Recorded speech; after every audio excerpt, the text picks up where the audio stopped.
జర్నలిస్టుల అభివృద్ధి, అభ్యున్నతి, సంక్షేమమే ధ్యేయంగా జర్నలిస్టుల సమస్యలపై ప్రతినిత్యం పోరాడుతూ సమస్యల పరిష్కారంతో పాటు జర్నలిస్టుల అభివృద్ధికి కృషి చేస్తూ ఒక ప్రత్యేక గుర్తింపుతో గత కొన్ని సంవత్సరాలుగా విజయవంతంగా జర్నలిస్టుల కోసం పనిచేస్తున్న Andhra Pradesh working journalist federation Guntur జిల్లా నూతన కార్యవర్గ ప్రమాణ స్వీకార మహోత్సవం స్థానిక గుంటూరు జిల్లా పరిషత్ కార్యాలయంలో ఘనంగా నిర్వహించారు. ఈ ప్రమాణ స్వీకారానికి ముఖ్య అతిథిగా ఏపీడబ్ల్యూజేఎఫ్ రాష్ట్ర ప్రధాన కార్యదర్శి జి ఆంజనేయులు, ఏపీడబ్ల్యూజేఎఫ్ రాష్ట్ర ఉపాధ్యక్షులు బిఎస్ ప్రసాద్ పాల్గొన్నారు. ఈ సందర్భంగా జి ఆంజనేయులు మాట్లాడుతూ జర్నలిస్టుల యొక్క సమస్యల పరిష్కారం కోసం ప్రతి ఒక్కరూ ఐక్యతతో ముందుకు సాగాలని, జర్నలిస్టుల యొక్క న్యాయపరమైన అంశాలను ప్రభుత్వం పరిష్కరించే విధంగా పోరాటం ద్వారా తమ హక్కులను కాపాడుకోవచ్చని, దానికోసం ప్రతి ఒక్కరూ ఐక్యతతో ముందుకు సాగాలని సూచించారు. జర్నలిజం విలువను కాపాడుకునేందుకు జర్నలిస్టుల యొక్క రక్షణ, వారి సంక్షేమం, అభివృద్ధి కోసం పనిచేసేందుకు ముందుకు సాగాలని వారు సూచించారు. ఈ సందర్భంగా గుంటూరు జిల్లా నూతన అధ్యక్షులుగా కనపర్తి రత్నాకర్, గుంటూరు జిల్లా గౌరవ అధ్యక్షులుగా అజయ్ ఇండియన్, జిల్లా గౌరవ అధ్యక్షులుగా ఎం శ్రీకాంత్, ఉపాధ్యక్షులుగా వేముల రాజేష్, ప్రధాన కార్యదర్శిగా పట్నాల సాయి కుమార్, కోశాధికారిగా కొండవీడు పుల్లారావు, కార్యనిర్వహణ కార్యదర్శిగా వరదల మహేష్, గుంటూరు జిల్లా కార్యదర్శులుగా పుట్ల పున్నయ్య, చింత మణికుమార్ తదితరులు ప్రమాణ స్వీకారం చేశారు. ఈ కార్యక్రమంలో జిల్లాలోని వివిధ నియోజకవర్గాలకు సంబంధించిన ఫెడరేషన్ సభ్యులు తదితరులు పాల్గొన్నారు. ముఖ్య అతిథిగా విచ్చేసిన మన ఆంధ్రప్రదేశ్ వర్కింగ్ జర్నలిస్ట్ ఫెడరేషన్ రాష్ట్ర నాయకులు జి ఆంజనేయులు గారికి, అదేవిధంగా నరసరావుపేట ఫెడరేషన్ అధ్యక్షులు బిఎస్ ప్రసాదరావు గారికి, అలాగే షణ్ముఖేశ్వరరావు గారికి, సీనియర్ నాయకులు జహీర్ గారికి, విచ్చేసిన మీ అందరికీ నా నమస్సుమాంజలు. గుంటూరు ఈరోజు నాకు కొత్త సంస్కృతిని నేర్పించింది. నేను ఎక్కడా చూడలా. అది కేవలం మా సాయి గారు, మహేష్, పుల్లారావు గారు, సాంబశివరావు గారు,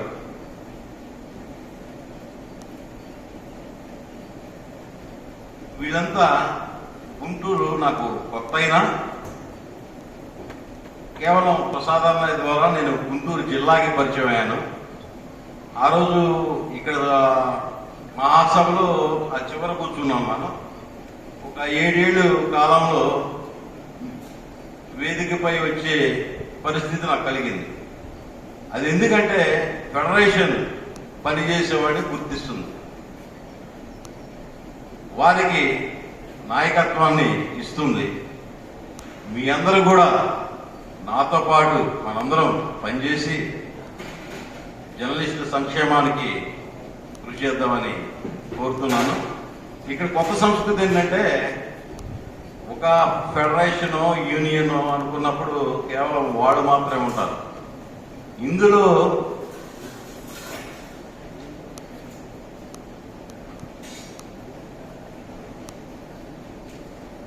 ప్రెస్ క్లబ్ అధ్యక్షులు కుమార్ రాజా గారు నా పరిచయమే.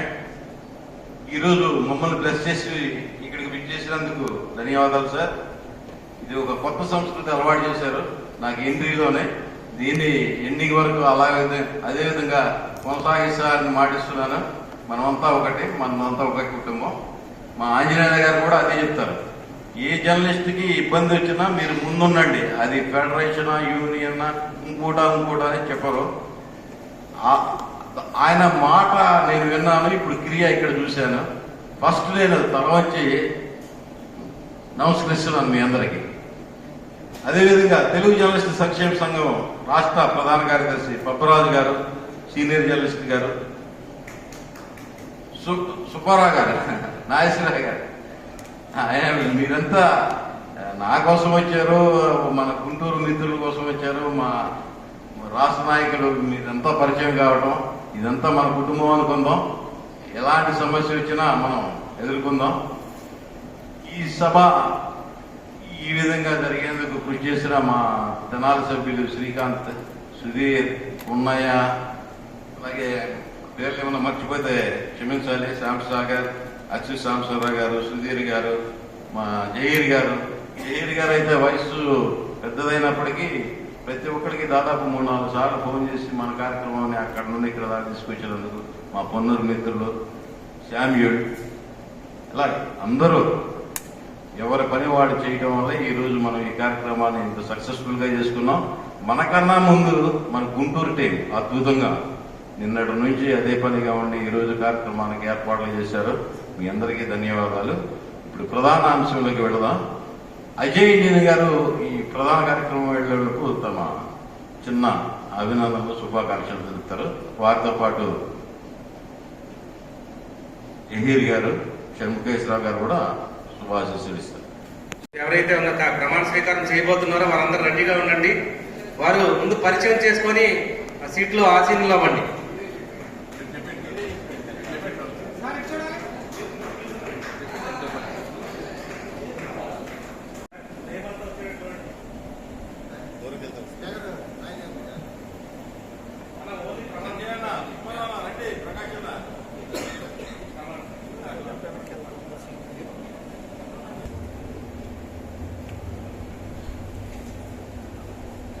అంటే ప్రభుత్వానికి తెలియడం కాబట్టి ఇవాళ నియోజకవర్గ కమిటీలు బాగా పనిచేయాలని చెప్పేసి నేను కోరుకుంటా ఉన్నాను ఎక్కడికక్కడ. ఎందుకంటే నియోజకవర్గ కమిటీ పనిచేస్తే జిల్లాలో ఉండే అన్ని నియోజకవర్గ కేంద్రాల్లో ఒక ఆందోళన కార్యక్రమం నడిచింది. అది అక్రిడేషన్ల గురించి కావచ్చు, ఇళ్ల స్థలాల గురించి కావచ్చు, పెన్షన్ గురించి కావచ్చు, లేకుంటే మనకు స్థానికంగా ఎక్కడికక్కడ జరుగుతున్నటువంటి దాడులకు సంబంధించి కావచ్చు. వీటి మీద వెంటనే ఫెడరేషన్ స్పందిస్తోంది అనేటువంటి అభిప్రాయం మనం ప్రభుత్వం దృష్టికి తీసుకెళ్లడంలో ఇది చాలా తోడ్పడుతుంది అనేది నాకు ఉన్నటువంటి అభిప్రాయం. కాబట్టి దయచేసి ఇక్కడ ఉన్న వాళ్ళందరూ కూడా నాయకులే కాబట్టి ఈ అంశాన్ని దృష్టిలో పెట్టుకొని మనం సహజంగా ఏం చేస్తామంటే మాకు సమాచారం లేదు, లేకుంటే మాకు ఎవరు చెప్పలేదు, ఇలాంటివి కాదు. ఇవాళ మనము సమాచార రంగంలో పనిచేస్తున్నాం ఒకటి. రెండవది, మనమే జనానికి సమాచారం ఇవ్వాల్సింది. దీన్ని దృష్టిలో పెట్టుకొని సమాచారం ఒకవేళ మన అధ్యక్షుడు, కార్యదర్శి, లేకుంటే మన యూనిట్ చూసినటువంటి వాళ్ళు చెప్పకపోయినా ముందు పార్టిసిపేట్ చేసి వాళ్ళ తర్వాత వాళ్ళని నిలదీయండి, నాకు ఎందుకు చెప్పలేదు అని. అంతే తప్ప మనం కార్యక్రమంలో భాగస్వాములు కాకుండా మానొద్దు అని చెప్పేసి నేను మనవి చేస్తా ఉన్నా. అలాగే మన ఎదురుగా ఉన్న సమస్యల్ని ఎంత చెప్పుకున్నా ఇవి తక్కువే. కారణం ఏంటంటే మనము ఈవేళ కరివేపే కాదు, ఇంకా అంతకంటే హీనమైపోయినాం. ఇప్పుడే కాదు, ముందు నుంచి కూడా అదే పరిస్థితి. కాకుంటే కొంత గతంలో గౌరవం ఉన్నట్టు కనిపించేది, ఈవేళ ఆ కవర్ వెళ్ళిపోయింది. ఇదివరకు ఒక కవర్ ఉండేది, దాని మీద ఒక బయటకి జర్నలిస్ట్ అంటే చాలా గౌరవం. అబ్బా అసలు మంత్రి గారితో కూర్చుంటాడు, లేకుంటే ఆఫీసర్తో కూర్చుంటాడు, ఇలాంటి ఓళ్ళన్నీ ఉండేవి. ఇవాళ అవన్నీ తొలగిపోయినాయి. నేను ఇందాకనే మన మిత్రులు ఎవరితోనో మాట్లాడుతూ చెప్పా, ఇంకొక 4 రోజులు పోతే మనల్ని కార్యాలయాల్లో కూడా లోపలికి రానియరు. ఇవాళ వేరే వ్యవస్థలు వచ్చేస్తా ఉన్నాయి.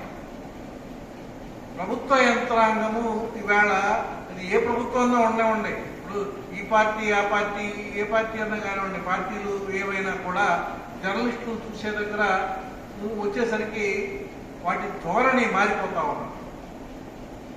ప్రభుత్వాలు ఇవాళ ప్రజా సంక్షేమం కోసం పనిచేస్తున్నాయా, లేకపోతే అధికారంలో కొనసాగడానికి పనిచేస్తున్నాయా అనేది ఒక పెద్ద ప్రశ్నగా మారిపోయింది.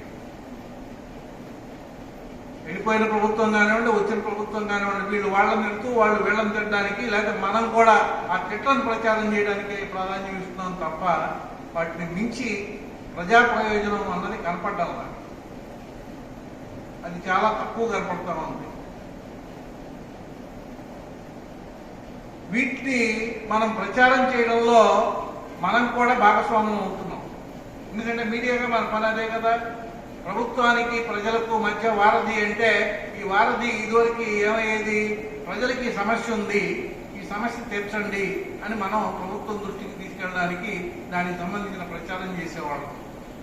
అలాగే ప్రభుత్వం ఒక మంచి పథకం తీసుకొచ్చింది, ఇది పేద ప్రజలకు ఇలా ఉపయోగపడింది, లేకుంటే మధ్యతరగతి ప్రజలకు ఇలా ఉపయోగపడింది, లేకుంటే ఇతర వర్గాలకు ఇలా ఉపయోగపడింది అని వాళ్లకు సమాచారం చేరవేసేవాళ్ళం. ఈవేళ ఈ పని చేస్తున్నామా, లేకుంటే మనం ఏం చేస్తున్నాం? మన పత్రికలు, మనం పనిచేసే పత్రికలు, మనం పనిచేస్తున్నటువంటి ఛానళ్ళు, వీటన్నిటిలో వీటి పాలు ఎంత ఉన్నది? మనం చెప్తున్నాం కదా, మనది చాలా గురుతరమైన బాధ్యత. మనం ఒక పవిత్రమైనటువంటి వృత్తిలో ఉన్నాం. మనం ఉత్పాదక రంగం కాదు, మనం ధాన్యం పండించం, లేకపోతే ఒక వస్తువుని ఉత్పత్తి చేయం.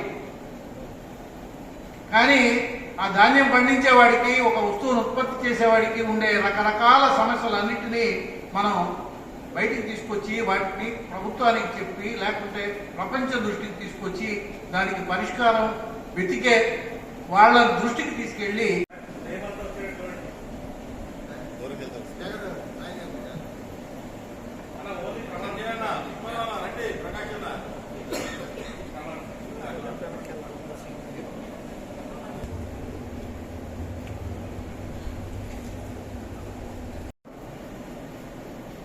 నా పేరు షణ్ముఖేశ్వరరావు. నేను డిపిఆర్ఓ గారు అసిస్టెంట్గా పనిచేశాను. ఇందాక మిత్రులు నన్ను గురించి చెప్పడం అది నాకు కూడా ఇక ఉంది, నా ధర్మాన్ని నేను చేశాను. కానీ జర్నలిస్టు మిత్రులకి నేను చెప్పేది ఏంటంటే, ఇందాక రాష్ట్ర నాయకులు ప్రసాద్ గారు, ఆంజనేయులు గారు చెప్పినట్టు మీ కోరికల కోసం మీరు అందరూ ఐక్యంగా ఉండండి. అది నేను కోరుకునేది. కొత్తగా ఎన్నికైన మిత్రులందరికీ నా శుభాభినందనలు, నా ధన్యవాదాలు. Thank you sir.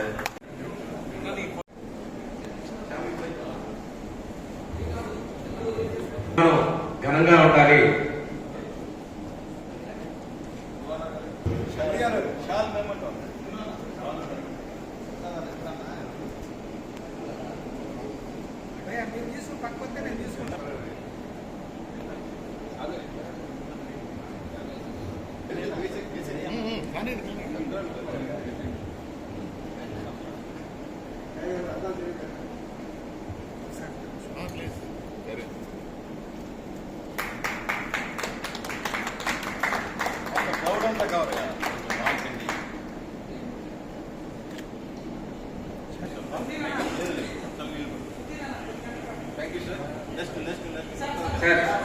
సార్, ఒక ఫోటో సార్.